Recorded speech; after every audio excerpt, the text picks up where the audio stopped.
오늘은 하나님께 소망을 둬야 합니다. 하나님께 소망을 둬야 합니다라는 제목으로 하나님 말씀 증거하도록 하겠습니다. 여러분, 결코 만만치 않은 하루하루의 삶을 뚜벅뚜벅 걷다 보면 때때로 도저히 납득할 수 없는 무거운 짐들이 양 어깨에 가득 지워질 때가 있습니다. 내 죄로 말미암은 고통이겠거니 하면서 꾸역꾸역 살아내어 보지만 또다시 불에도 던져지고 또 물에도 던져지는 날들로 인해서 금방이라도 토해내고 싶은 쓴물이 입안 가득 차오르기도 합니다. 희한하게도 우리의 마음이 한없이 내려앉은 그때는 우리의 믿음 생활도 그리 순탄치 못한 경우가 다반사입니다. 빈번하게 일어나는 이런 일들 앞에서 얼른 우리의 생각과 태도들을 추스르고 통회에 자복할 때 하나님은 어김없이 새 아침을 우리에게 허락하시고 한결같은 은혜로 또 포근히 보듬어 주시곤 하셨습니다. 그러나 아주 가끔은 형언할 수조차 없는 고통의 때를 오롯이 지나가게도 하십니다. 정말 많이 아프지요. 더욱이 왜 이런 상황에까지 두시는지 납득이 되지 않을 때는 어떻던가요? 은근히 내면에서 치밀어 오르는 화해, 불평을 쏟아내기 일쑤입니다. 그리고 혹시라도 내 소유를 잃을 것으로 인해 또는 이미 잃었거나 다시 찾을 수 없을 것이라는 추측 때문에 밤잠을 설칠 때도 있었을 것입니다. 제가 장황한 말로 이렇게 풀어놓았지만 이런 우리의 심경을 한마디로 일축하자면 낙심이라고 할 수 있을 것입니다. 혹은 불안이라고 말할 수 있을까요? 오늘 함께 본 본문의 저자가 처해 있는 상황이 그와 같아 보이는데요. 본문의 저자에 관해서는 학자들 간의 의견이 분분합니다. 아마도 예루살렘에서 바벨론의 포로로 끌려간 고라 자손이 예배를 드리지 못하게 된 슬픔을 담은 노래로 보기도 하고요. 어떤 학자들은 아들 압살롬의 공격을 피해 도주하던 다윗이 가슴 저미는 마음으로 써내려간 시다라고 얘기하는 이들도 있습니다. 또 어떤 이들은 이 두 견해를 엮어서 다윗의 곁에서 예배를 수종들던 고라 자손이 훗날 포로로 끌려갔을 때 부른 노래다라고 얘기하는 이들도 있습니다. 또한 함께 본 시편 42편과 연이은 43편은 구조나 본문에 전개되는 방식의 내용을 보나 하나의 시로 보는 견해들도 있습니다. 같은 저자의 같은 글이라는 이야기이지요. 그러나 오늘 우리가 본 시를 바로 이해하는 데 있어서 저자가 누구인가 하는 것은 큰 문제가 되지 않습니다. 표제어에도 기록되어 있듯이 마스길은 하나님의 백성들을 향한 교훈과 삶의 지침을 주고 있기 때문이고 우리 역시도 하나님의 백성들로서 마땅히 받아야 할 말씀이기 때문입니다. 함께 말씀을 들여다보겠습니다. 오늘 함께 본 본문은 구조적으로 5절과 11절 그리고 읽지는 않았습니다만 43편 5절을 눈여겨볼 필요가 있습니다. 11절을 함께 좀 읽었으면 좋겠는데요. 같이 보겠습니다. 시작. 내 영혼아 내가 어찌하여 낙심하며 어찌하여 내 속에서 불안해하는가. 너는 하나님께 소망을 두라. 나는 그가 나타나 도우심으로 말미암아 내 하나님을 여전히 찬송하리로다. 아멘. 본시를 가만히 보니까 먼저는 자신의 영혼을 향한 저자의 깊은 탄식이 서려 있습니다. 내 영혼아 내가 어찌하여 낙심하며 어찌하여 내 속에서 불안해하느냐. 한국어 성경과는 다르게 히브리어 원문의 표현을 그대로 가져오면 내 영혼아 내가 어찌하여 스스로를 낭망시키고 어찌하여 용기를 잃게 하느냐라고 좀 더 능동적이고 사역적인 표현으로 묻고 있습니다. 본문에서 다루어야 할 두 번째 내용은 그럼에도 불구하고 하나님께 소망을 두고 하나님을 찬송하라라는 신앙의 의무를 담고 있습니다. 세 번째로 낙심하는 영혼을 회복시키시는 하나님의 도우심을 온전히 고백하고 있다는 것입니다. 저는 본문 안에서 낙심하고 불안하게 되는 이유를 살펴보고 우리에게도 동일하게 나타나는 것은 없는지 함께 상고해 보고자 합니다. 그리고 하나님께 소망을 두고 하나님을 찬송하는 삶의 중요성을 살펴보는 것으로 말씀을 나누고자 합니다. 본문이 우리에게 말씀하고 있는 낙심하고 불안하게 하는 몇 가지 상황들이 있는데요. 먼저 공적 예배에서 멀어진 것 때문에 낙심하고 불안할 수 있다라고 얘기를 합니다. 우리가 드리는 공예배에서 멀어짐으로 인해서 낙심케 되고 또 불안하다라는 것이죠. 4절에서 시인은 하나님의 집으로 오르던 때를 회상하고 있습니다. 성의를 지키는 무리와 함께 기쁨과 감사의 소리를 내면서 예배하던 그때를 떠올리고 있습니다. 그러나 반대로 지금 예배의 처소를 빼앗기고 예배의 자리를 떠나서 낙심하고 있는 자신의 마음을 향해서 상하였다라고 표현하고 있습니다. 그래서 시인은 지금 매우 갈급한 마음으로 자신이 예배하던 하나님을 찾고 있는 것이죠. 사랑하는 여러분, 예배에 있어서 우리에게 요구되는 최우선의 것이 무엇입니까? 저마다의 맡은 자리에서 감당해야 할 섬김이고 봉사일까요? 아마도 오늘 본문에 빗대어 본다면 최우선의 것이 있다면 하나님을 향한 갈급함, 갈망이 아니겠습니까? 하나님의 은혜를 향한 갈망, 하나님께서 먹이시는 그 꼴을 향한 갈망, 신랑 되신 그리스도로 인해 그 신부된 교회에게 주시는 사랑을 향한 그러한 갈망이 있어야 하는 것 아니겠습니까? 그래서 하나님을 예배하는 그 자리를 갈망을 갖고 나오는 것, 바로 그것이 예배자들의 모습 아니었던가요? 1절을 한번 보시겠습니까? 하나님이여 사슴이 시냇물을 찾기에 갈급함 같이 내 영혼이 주를 찾기에 갈급하나이다. 여기에서 갈급하다라는 표현은 원어상 그 의미가 고대하다, 부르짖다 등으로 바꾸어 쓸 수 있는데요. 그 갈증이 매우 심각하다는 것을, 매우 간절하다는 것을 우리에게 말씀해 줍니다. 사슴은 열이 많은 동물이라고 해요. 특히 이 가을 번식기의 수사슴은 그 갈증이 매우 강력하다라고 합니다. 그런 사슴에게 물을 마시고 열을 식히는 것은 아주 중요한 것이지요. 목마름과 함께 목마름이 있음에도 불구하고 암컷을 찾아 나섰다가 물을 만나지 못하면 그야말로 목말라 죽게 되는 것이죠. 그러니 물을 찾는 사슴의 이 절박함이라는 것은 우리가 짐작할 수 있는 그 범위를 넘어섭니다. 본시는 사슴이 갈급하게 찾는 물을 시냇물이라고 표현을 하고 있는데요. 이것은 팔레스타인 지역에서 흔히 볼 수 없는 1년 내내 마르지 않는 물을 말합니다. 영원히 마르지 않을 것 같은 샘물을 찾는 사슴의 모습처럼 주를 향한 갈증이 그와 같다라고 말하고 있는 것이죠. 예배를 향한 우리의 갈증이 과연 이와 같습니까? 하나님이 베푸시는 은혜의 자리, 영원한 생명수가 흘러넘치는 예배의 자리를 우리는 과연 얼마나 갈망하고 또 갈급해하고 계시나요? 예, 은혜를 사모하여 예배의 자리에 나왔던 적이 있습니다. 하지만 매번 허탕치기만 할 뿐 힘든 내 영혼을 소성케 하는 은혜는 경험한 적이 없어요. 그래서 예배하지 않는 것이라고 말하고 싶으신 건가요? 많이 듣던 매우 그럴싸한 이야기죠. 그렇다면 본문의 저자가 말하는 것이 사슴의 그 갈급함처럼 그렇게까지 하나님을 찾고 갈망하였는데 하나님이 내게 은혜를 주시지 않았어. 그래서 내가 지금 이렇게 낙심하고 있는 거야 라고 말하고 있는가요? 그렇지 않습니다. 오히려 예배의 자리를 떠나니 낙심하게 되었다라고, 그러한 낙심이 있다 할지라도 더욱 하나님을 찾고 부르짖어야 한다라고 오늘 우리에게 말씀해 주는 것이죠. 그래서 은혜 받지 못해서 은혜가 없기 때문에 예배에 가지 않는다라고 말하는 것은 가당치도 않은 변명일 뿐인 것이죠. 여러분, 코로나19가 전 세계를 강타하고 동시대를 살아가는 어느 누구도 경험해 보지 못한 위기가 세상을 뒤덮었습니다. 수많은 사람들이 코로나 블루라고 부르는 정신적 고통도 호소한다 합니다. 가슴 답답함, 소화불량, 우울증, 불안증, 또 낙심, 이런 것들이 주증상이라고 얘기를 하더군요. 사회 곳곳은 격리와 거리두기라는 단어로 단절되고 끊어지고 있습니다. 이러한 상황 속 목회적 관점에서 정말 우려가 되는 것이 있습니다. 그것은 많은 그리스도인들이 그들의 예배 첫서로부터 단절되고 있다는 사실이죠. 스스로를 예배 자리에서 고립시키고 있다라는 것입니다. 저는 올해 유난히 지나왔던 교회들의 성도들로부터 전화를 많이 받았습니다.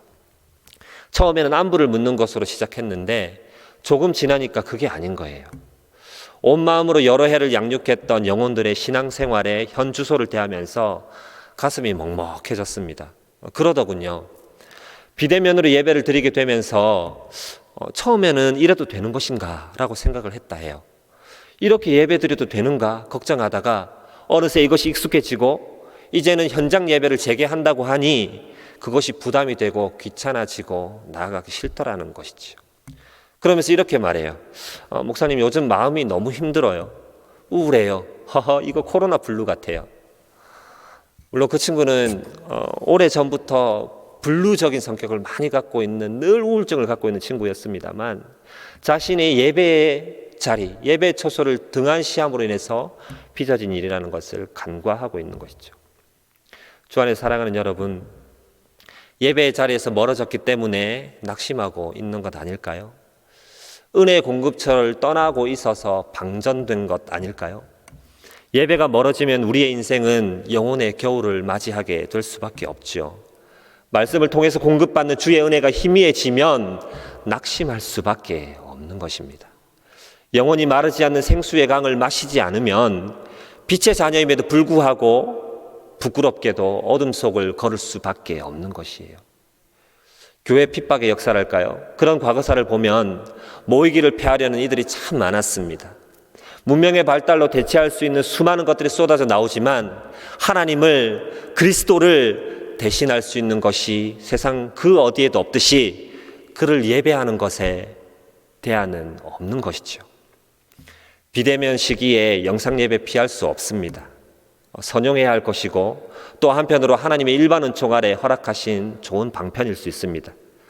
하지만 이것이 본질을 대체해서는 안 되는 것이에요. 영상 예배가 가진 몇 가지 장점 너머에 도사리고 있는 숱한 함정들, 특별히 우리의 죄된 이 본성을 유혹하는 그러한 함정들로부터 우리를 지켜내어야 하는 겁니다. 여러분 어떻습니까? 주일 예배를 위해서 전날 헌금을 준비하고 입을 옷을 다려놓고 주일 먹고 쓸 것 같이 미리 준비하던 그러한 신앙이 있는 한국교회 아니었습니까? 그런데 지금은 인터넷에 올라와 있는 짤막한 영상 한 편, 내가 원하는 시간에 틀어놓고 앉아서 시청함으로써 예배를 드렸다고 말하는 것. 우리가 경계함으로 이를 살펴야 하지 않을까요? 사랑하는 성도 여러분, 현재 삶의 여러 영역에서 낙심하는 일이 빈번치 않으신가요? 그렇다면 우리의 영상 예배는, 우리가 하나님께 드리는 매일매일의 예배는 하나님을 찾아 헤매는 갈급함의 예배가 아닐 수 있다는 것을 간과해서는 안 될 것입니다. 또한 본문은 우리에게 낙심과 불안의 이유를 죄 때문이다, 죄로 인함일 수 있다라고 얘기하고 있습니다. 서두에서 언급한 대로 저자는 바벨론에 포로된 고라 자손이거나 아들에게 쫓겨다니던 다윗일 수 있죠. 바벨론에 포로가 된 것은 완악한 이스라엘의 죄악 때문이었죠. 또한 다윗은 일찍이 그 마음이 아들 압살롬을 향하여 간절하였던 까닭에 아들의 부덕함을 책망치 않았습니다. 인과응보라고 할까요? 아무튼 이러저러한 그들의 죄가 원인이 되어서 지금 당면하게 된 이 문제 때문에 그들은 낙심하고 있는 것입니다. 신자라면 자신이 어려움을 당할 때 자신의 삶 안에서 하나님 앞에 범한 죄가 있지는 않은지 돌아보게 되죠. 이것은 하나님이 자주 또 쉽게 심판하시는 분위기 때문이라는 것을 말하지 않습니다. 오히려 하나님께서 그 백성의 죄를 책망하심으로 그로 하여금 반드시 상한 심령이 되게 하시려는 까닭 때문입니다. 시편 31편 10절을 보면 아주 정확하게 말씀을 해주는데요. 내 일생을 슬픔으로 보내며 나의 연수를 단식으로 보내며 내 기력이 나의 죄악 때문에 약하여지며 나의 뼈가 쇠하도소이다. 시편 51편은 범죄한 다윗의 시를 노래하고 있습니다. 자신의 죄악의 비참함을 눈물을 훔치며 고백하던 다윗은 낙심하고 좌절한 자신을 이제는 기뻐할 수 있게 해달라고 간구하고 있습니다. 8절을 제가 읽어드리겠습니다. 내게 즐겁고 기쁜 소리를 들려주시사 주께서 꺾으신 뼈들도 즐거워하게 하소서라고 말이죠. 더욱 이렇게 죄로 인해 낙심에서 벗어나기가 어려운 이유는요, 대적들이, 우리의 원수들이 이를 통해 참수하고 오히려 하나님을 조롱하기 때문입니다. 네 하나님이 어디 있어? 너 회개하고 용서를 구했지만 정말 용서한 것 같아? 그래서 네 마음이 시원함이 있더냐? 용서받은 그이가 어떻게 똑같은 죄를 다시 지을 수 있어? 라며 말이죠. 끊임없이 그 죄로 인한 낙심의 나락으로 떨어지고 마는 것이죠. 그러나 사랑하는 성도 여러분, 그럼에도 불구하고 죄로 인한 하나님의 자녀의 낙심은 종종 선이 사용된다는 것을 우리는 기억해야 합니다. 이렇게 선이 사용되는 낙심은 반드시 회개에 이르게 하는 것이죠. 오늘 시편 기자의 간절한 고백처럼 하나님을 찾아 헤매이도록 하는 것입니다. 반대로 지금부터 말씀드리는 경우는 악한 낙심입니다. 먼저 용서와 긍휼의 모든 소망을 기대할 수 없을 만큼 무너지게 하거나 하나님이 날 버리실 거야. 기왕 이렇게 된 거 기도할 필요가 있나? 예배가 무슨 의미야? 라며 모든 신앙의 의무를 저버리게 한다거나 하나님의 말씀의 위로와 권면을 자꾸만 거부하게 된다면 이것은 하나님이 기뻐하시는, 하나님이 우리에게 허락하시는 낙심의 모양이 아닌 것이죠. 성도 여러분, 구할 바조차 알지 못하는 우리에게 성령의 깊은 탄식이 우리의 죄를 보게 하지는 않습니까? 계속해서 우리 안에 요구하시는 회개의 촉구가 들리지 않으시나요? 지금 낙심하고 있는 우리의 영혼이 그와 같은 하나님의 회개의 은총은 아닐까요? 그렇다면 우리가 할 것은 돌이키는 일뿐입니다. 우리가 지금 죄 때문에 낙심하고 있다면 그를 통해서 하나님이 기대하는 것은 우리의 가슴을 찢고 마음을 찢으며 하나님 앞에 나와 돌이키기를 원하신다는 사실이지요. 하나님은 우리의 과도한 노력보다 마음의 진실함을 보시는 분임을 기억하길 바랍니다. 온 마음으로 돌이키는 우리가 되기를 원합니다. 그렇다면 틀림없이 낙심하던 우리의 영혼은 척박하고 싸늘한 겨울을 지나서 새순이 돋는 새 생명의 계절을 맞이하게 될 것입니다.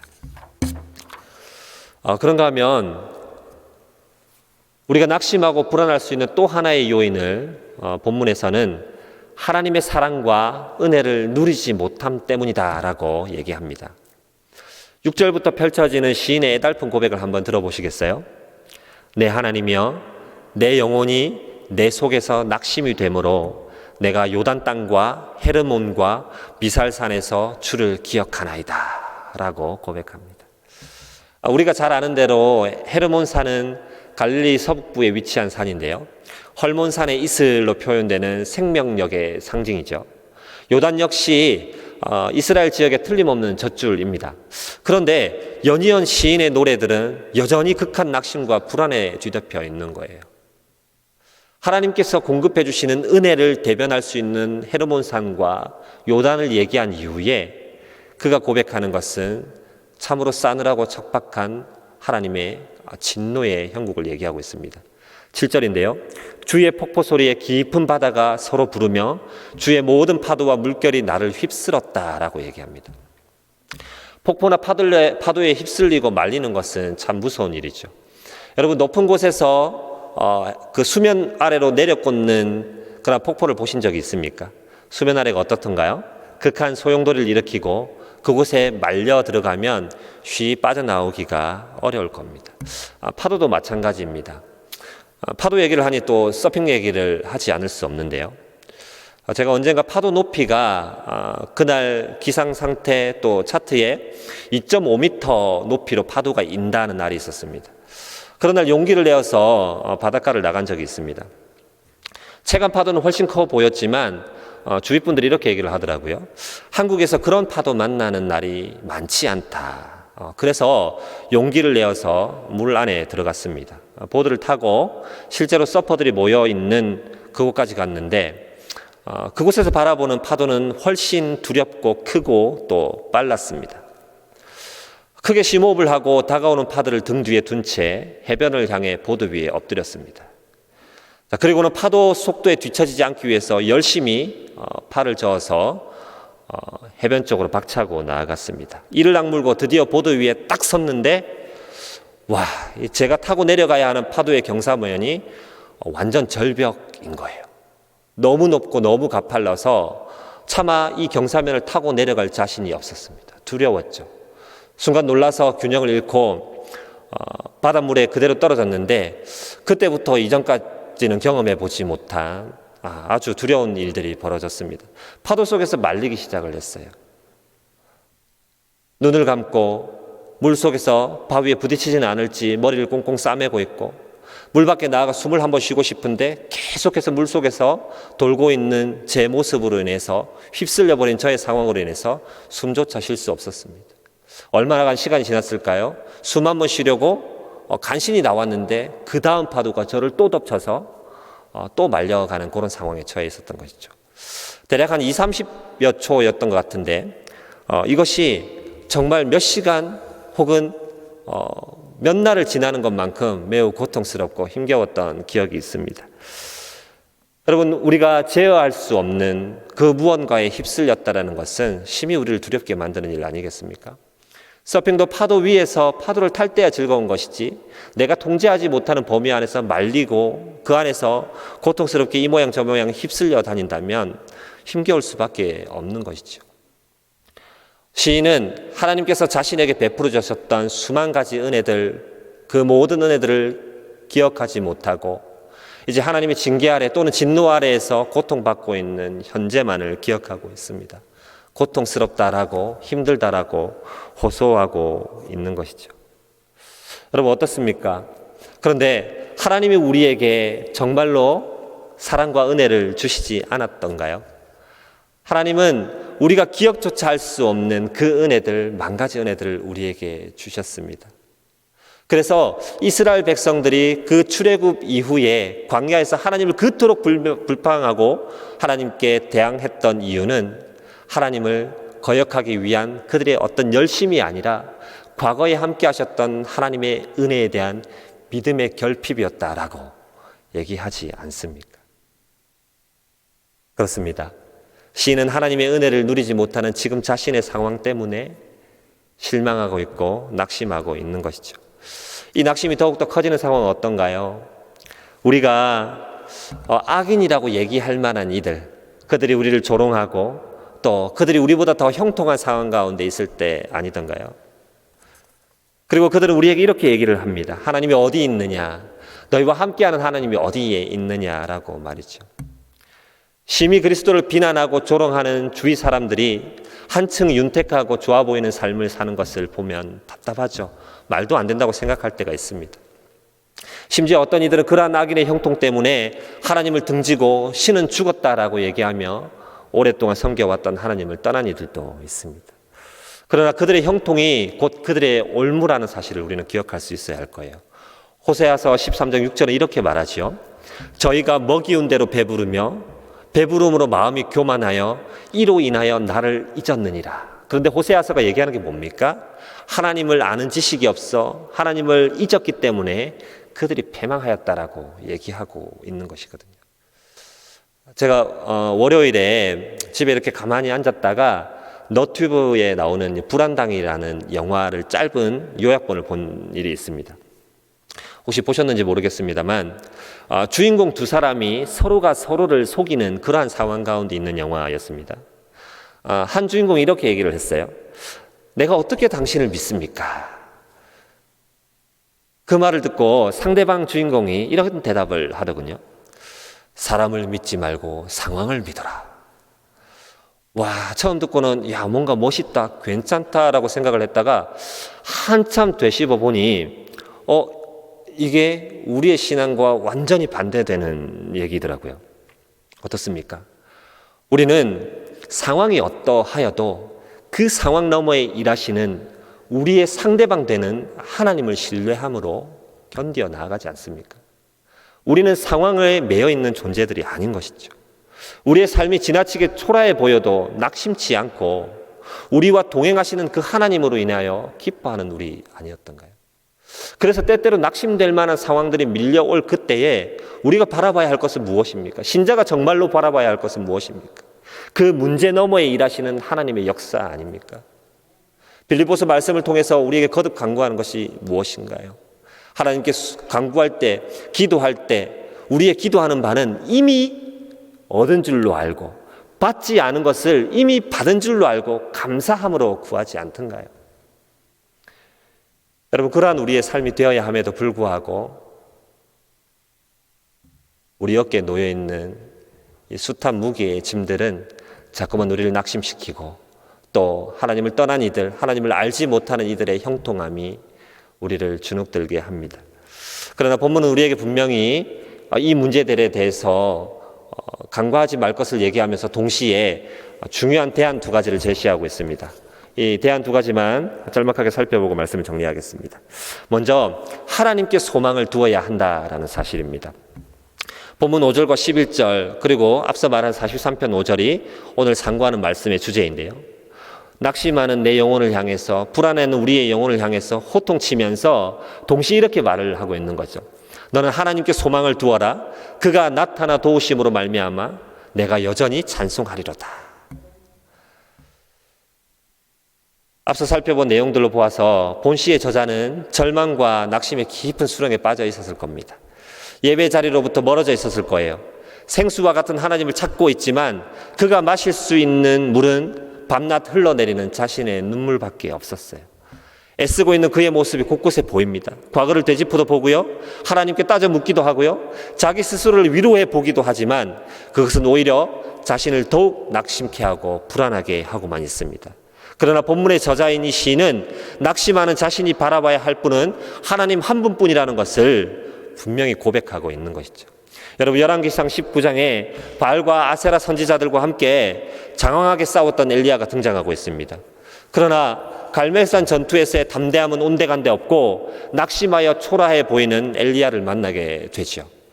선지자들이 죽어나가고 아합과 이세벨 같은 악인들이 여전히 그 권세를 잃지 않으니 그럴 수밖에 없었을 거예요. 호렙산에 있던 엘리야를 찾으신 하나님께서는 두 차례 걸쳐서 이렇게 물어보세요. 네가 어찌하여 여기에 있느냐? 네가 어찌하여 여기에 있느냐? 또한 낙심하여 비아냥거리고 있는 엘리야에게 너 외에도 바알에게 무릎 꿇지 않은 7천이 더 있다라고 말씀하세요. 아마도 엘리야 스스로는 그렇게 생각했을지 모르겠습니다. 혼자 감당하기 힘든 싸움을 내가 치렀어. 어쩌면 자신마저 없으면 어떻게 이 하나님의 말씀, 우리가 하나님을 의지하는 이 바른 신앙을 지키겠는가라는 그러한 과도한 무게감, 그러한 것이 있을지도 모르겠습니다. 여러분, 그러나 소망은 사람에게 있지 않습니다. 남겨진 7천 명에게 있지도 않습니다. 오직 우리의 모든 삶은 하나님께 소망이 있음을 믿고 오직 하나님만을 붙잡으시기를 말씀으로 축복드립니다.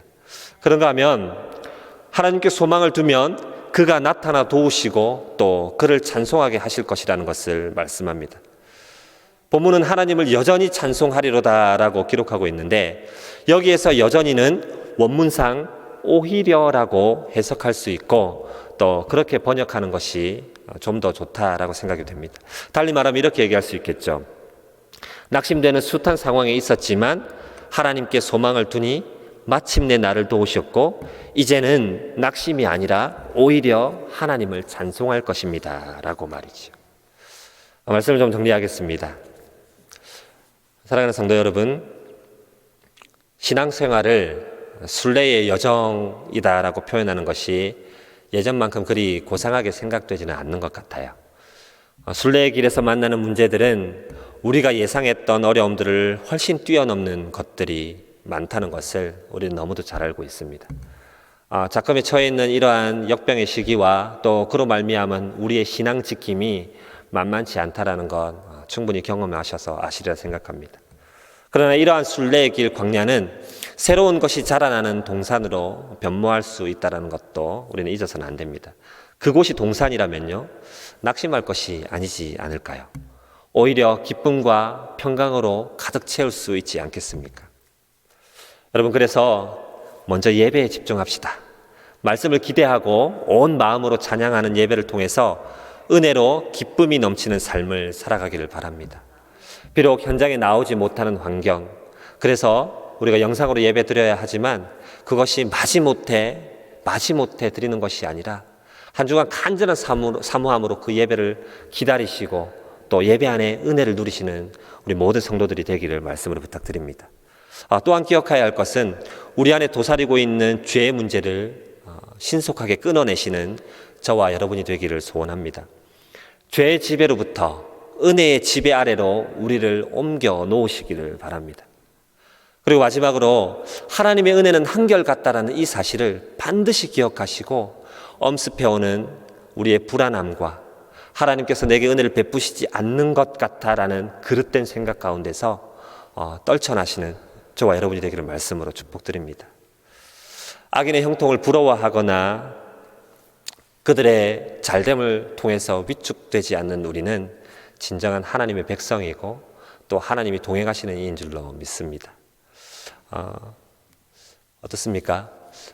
우리의 한결같은 고백과 또 우리의 매 순간의 찬양이 함께 하시는 하나님, 은혜를 더하시는 하나님, 결코 낙심한 가운데 두지 않으신 하나님으로 인함임을 순간순간 고백하시는 저와 여러분이 되기를 말씀을 축복드립니다.